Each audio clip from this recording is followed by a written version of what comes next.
Alright, so welcome. It is Saturday evening at about 8:08 p.m. And what more can I say than, look, it's Windows 11. And guess what? It's on ARM. Well, not exactly. According to let's get into this, shall we? According to the system settings, which we'll get into right now, it may very well be Windows 10.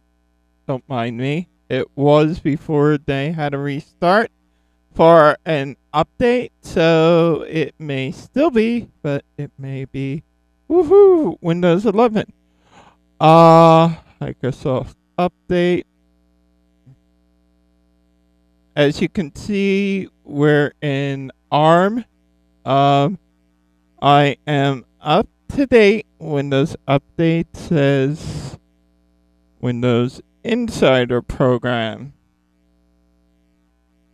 And of course, I should let you know I'm on the cutting edge of the Windows Insider Program. I signed up for ARM for obvious reasons, like seriously.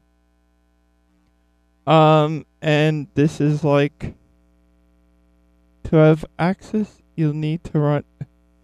Okay, yeah, I gotta turn that on a little later. Let's get back to, where were we?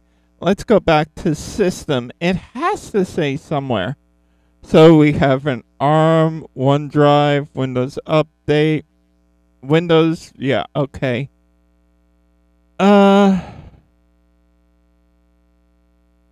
Yeah, I thought I saw it before.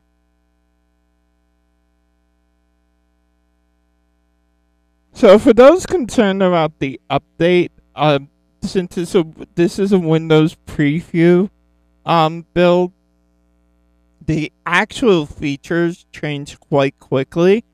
In fact, it wouldn't be surprising for them to change while I'm on. So that's the reason I don't go activate. Because as soon as I do, it does. And this has been like a sort of discussion before.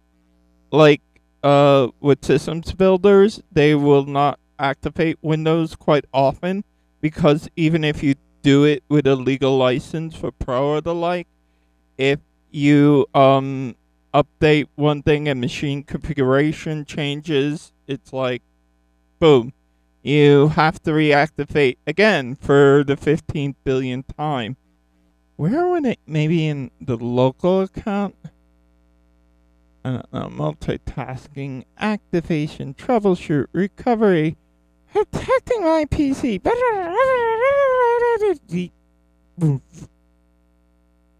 Aww. So, right, okay, it's really gonna give me all this. So, let's get on with the rest of this. So, apparently, this does look a lot like it might be a Windows 11 machine. And the one, like, clear indicative way was, when Windows did a new update to, a special version of Windows 10, it was planning to release, but never did. It put the, taskbar, it centered the taskbar and the button. So now, all of a sudden, people are going to be waking up to more or less a Macintosh's feel. And it's not the button that's the only thing that's going to get this feel. But if we could get out of here, and obviously some people just don't quit, you can see the graphics is really updated compared to what it used to be. And for those of you wondering how on earth am I running this, I have a legally licensed copy of Parallels running for Mac, the Mac M1. So I'm literally getting the full ARM experience, but with my Mac OS and with Windows. Ooh. Yeah, kind of cool.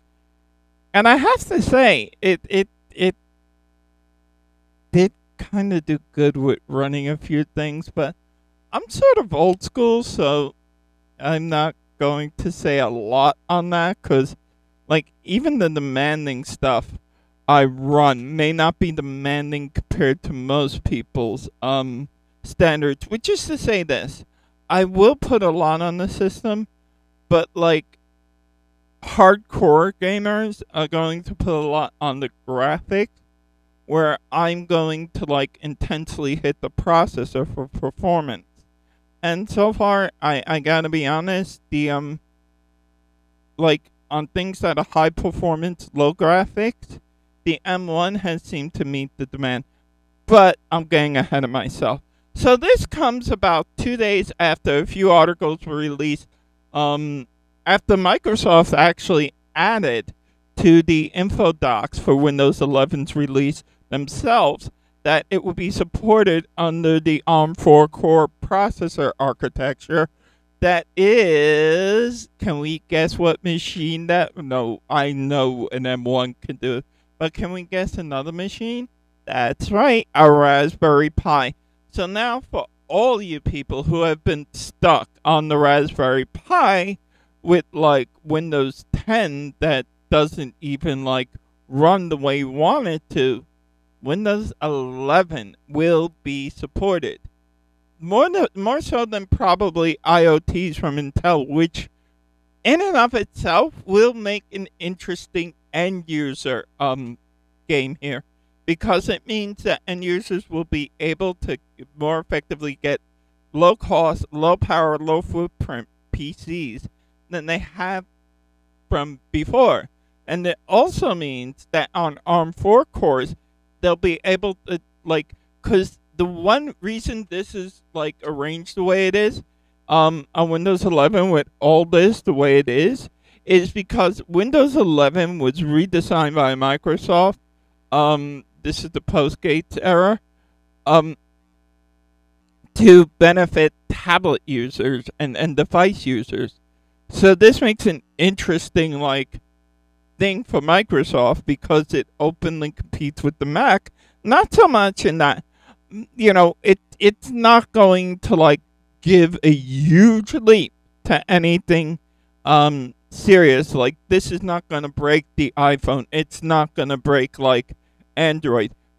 But where this does do it is like now people will be able to build or buy tablet-like PCs more often, real PCs, and that's gonna like have like a real innovative, like, this is something like a lot of people, including me, have been after Microsoft for a while because they've sort of fallen out of grace. And a lot has to do with the fact that they've stayed married to Intel all this while and not actually had a lot of reason to. There's not been a benefit to it. And their operating system has stayed in an old desktop-oriented format, which has severely hurt its portability across systems over the long run as the world becomes more portable and more modular. This, however, fixes that.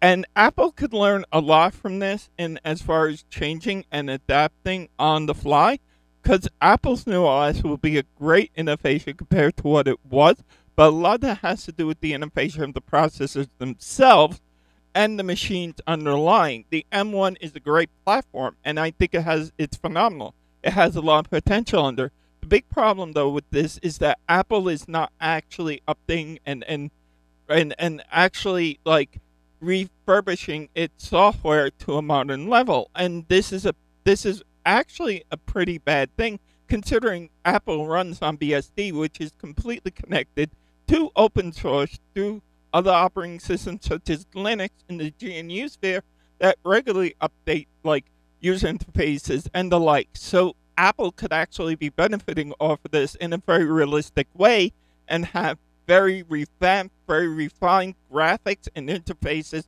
and hardware support, and actually lend itself to the open source community in a sort of bilateral way. We're not going to share everything with you, but we will share these open source components to a degree. you can share back, and we can have this interchange that will benefit us, and we will give something back which will benefit your community, the same way they did in the beginning with BSD when they started the Darwin Project. Microsoft, however, has gone a little bit different path, but it's not totally bad in their case since they already had a pretty good user interface.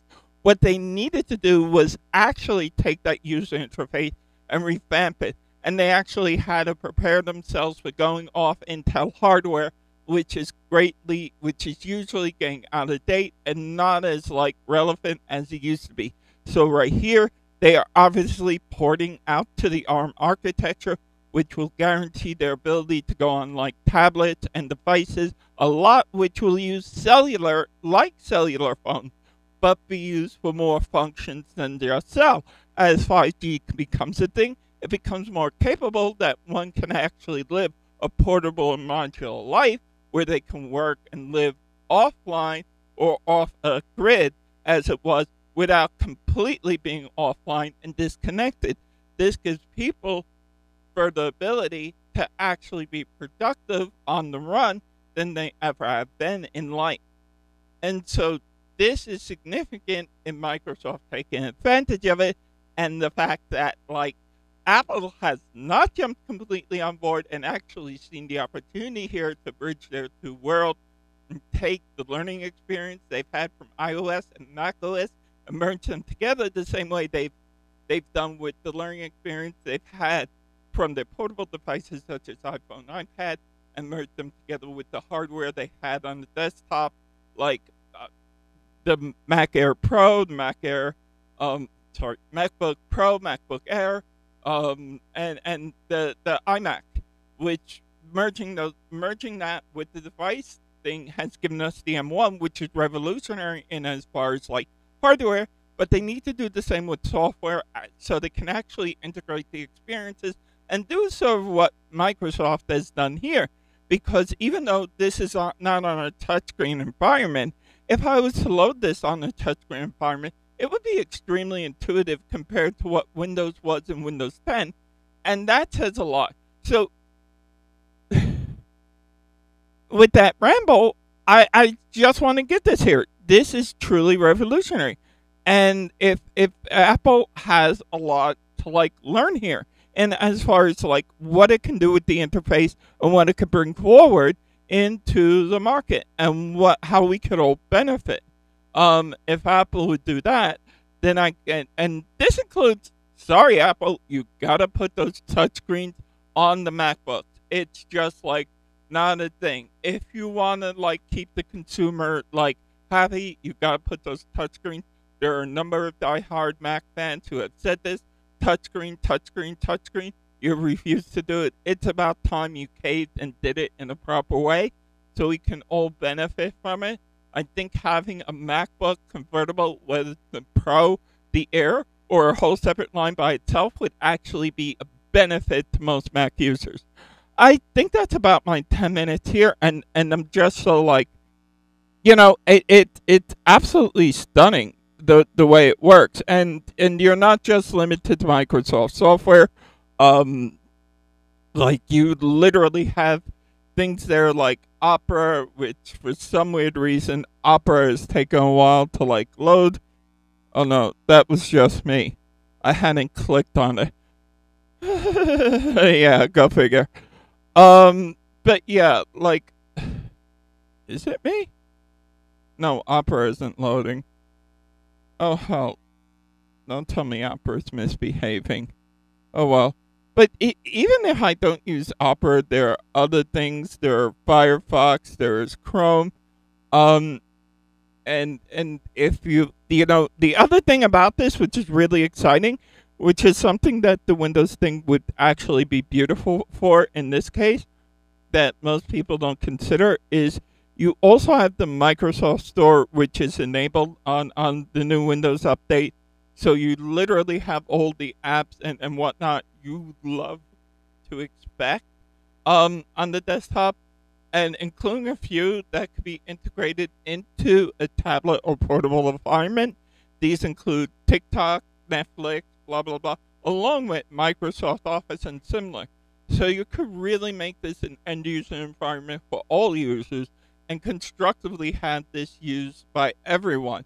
So yeah, it I think this video, for whatever it's worth, will be a partial like, yo, this is great. Microsoft did a phenomenal thing here. And I think ARM users are really going to benefit from this. On the other end, I think it's also going to be like, shoot, Apple, you're losing. You are falling behind. You always do this at the last stretch of it. And I love the hardware. I think it'll benefit us greatly. But the thing is, I would love to also see the software that goes with it. Like, if you could, like, pull it together like Microsoft did at the last minute, I think it would be great. I think, like, yeah, there goes Opera speed dial loading. So it's like, oh, it's going to load like 500 different tabs. That's why. So, yeah, no, like seriously, Apple, look, learn, listen.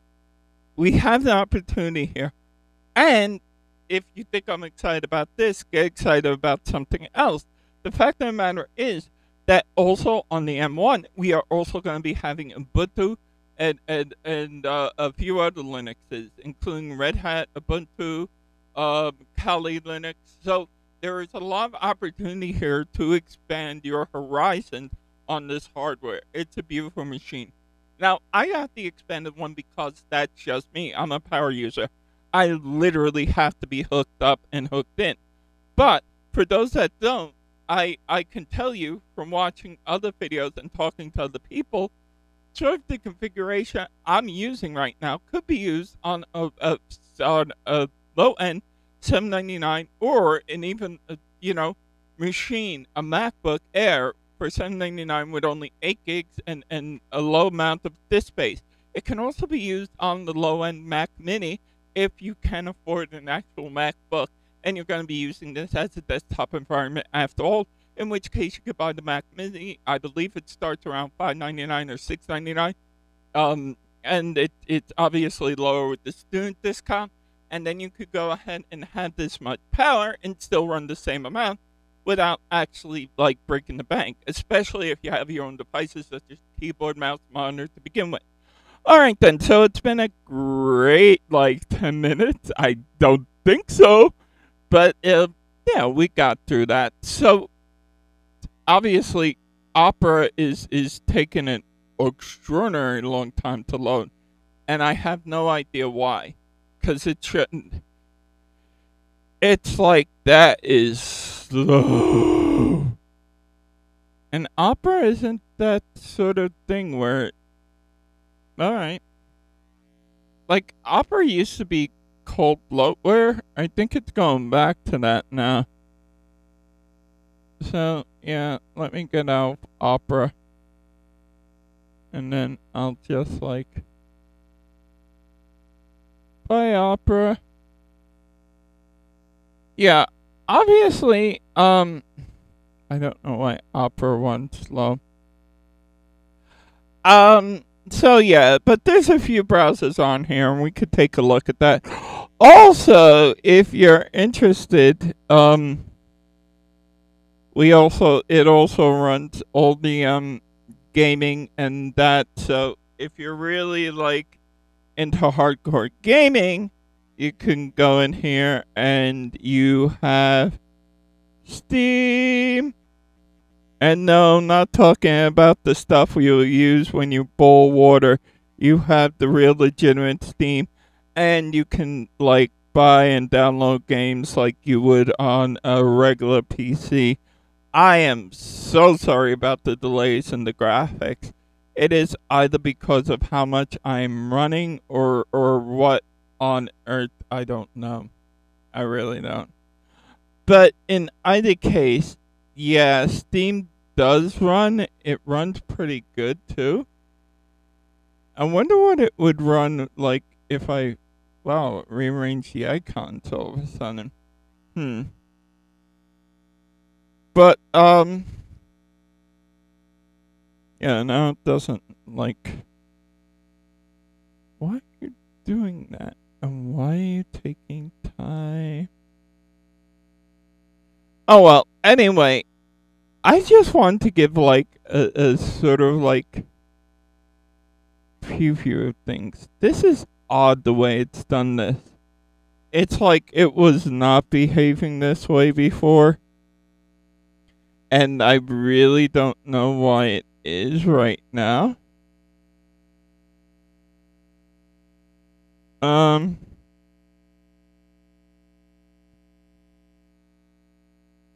So right, anyway. Yeah, it's kind of odd the way it's acting now.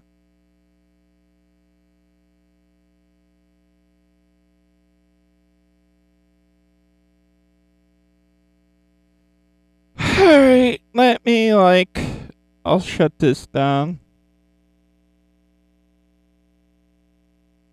I really don't know why it's putting me through this right now, but it wasn't before.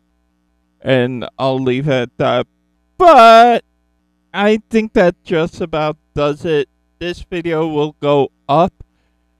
And yeah, we'll see from there. I mean, Windows 11 on ARM has a lot of potential for the end user market. And it could really be a great thing for people looking for an affordable PC that runs well without breaking the bank. Yeah, I think I'll try doing something a little later. Maybe I'll try running Zoom from inside the actual Windows 10 instance, cuz I think it would run pretty flawlessly, but I would be curious to see. Alright then, I hope everyone is having a good night, and I will talk to you all again soon.